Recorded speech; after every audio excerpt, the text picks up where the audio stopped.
What's up, everybody? This is my latest Gemsbuck Oryx horn bow that I built.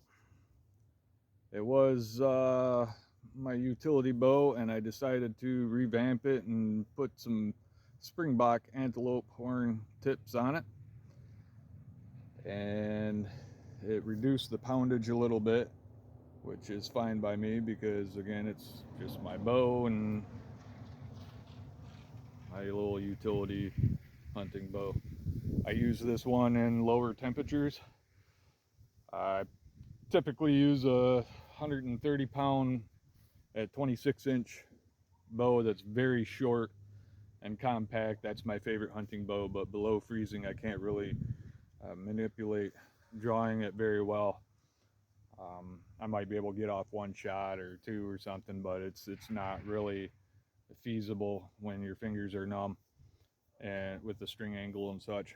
This one used to be 105 pounds at 30 inches. It is now 80 pounds at 28 inches. I can draw it to 30, but it's probably only 90 pounds at that point.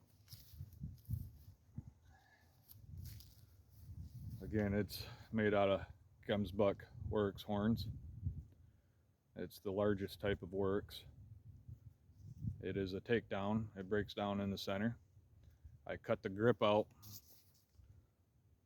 to show the horn through the leather. This is Cayman, if I recall correctly, it's Cayman leather. And I have some silver fox string silencers on it. It has little thongs on here to capture the string when it's broke down so it doesn't get all gunked up. And I'm shooting some 950 grain arrows. I forget, they're full length. I forget if they're 32s or 33s or what they are, but I do know they're 950 grains. And I want you to hear how quiet this thing is.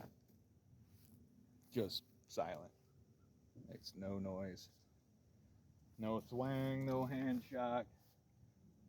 Might have a little hand shock now that the heavier tips are on the end, but it's minimal. It's not like a recurve where it just wants to reverberate in your hand. You can just hear the difference between most recurves and one of these Gemsbuck horn bows. These things are so smooth and so quiet. It's one of the oldest known dangerous game hunting bow, and they were also war bows. So they don't necessarily have to adhere to the same war bow criteria because the originals were 140 to 170 pounds with around 16 to 20 inches of draw. I'm getting, depending on the length of the bow, upwards of 33 inches of draw out of them, which is quite impressive. And they are hollow. Say maybe half the length of the horn is hollow, depending on the horn. I've had some that were hollow all the way to the end, but most horns are not viable to build a bow. You really have to develop an eye for it and see what you can make out of it and let the horn determine what it'll yield, much like cutting a tree down in the woods and making a bow out of that. You have to read the bark and read the grain, and sometimes you have the expectation of a 60-pound bow and it turns out to be 40, and that's just where it wants to be. If you force it, you'll end up breaking it. And sometimes your stave just isn't simply thick enough, or the growth rings are too wide, or whatever the deal is, that it just wants to be what it wants to be. So I've kind of learned to listen to nature, and this is probably the only one in the world of its kind. So I'm going to shoot a few shots for you.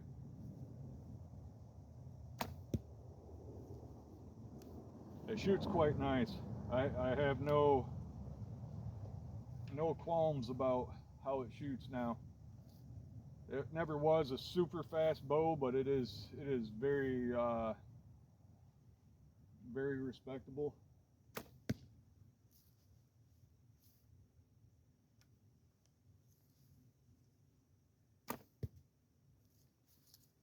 As you can see, it is just quiet, unbelievably quiet. And these really, they don't do a whole lot. They're so close to the end of the string and they're so small that, you know, probably slows the string down more than anything.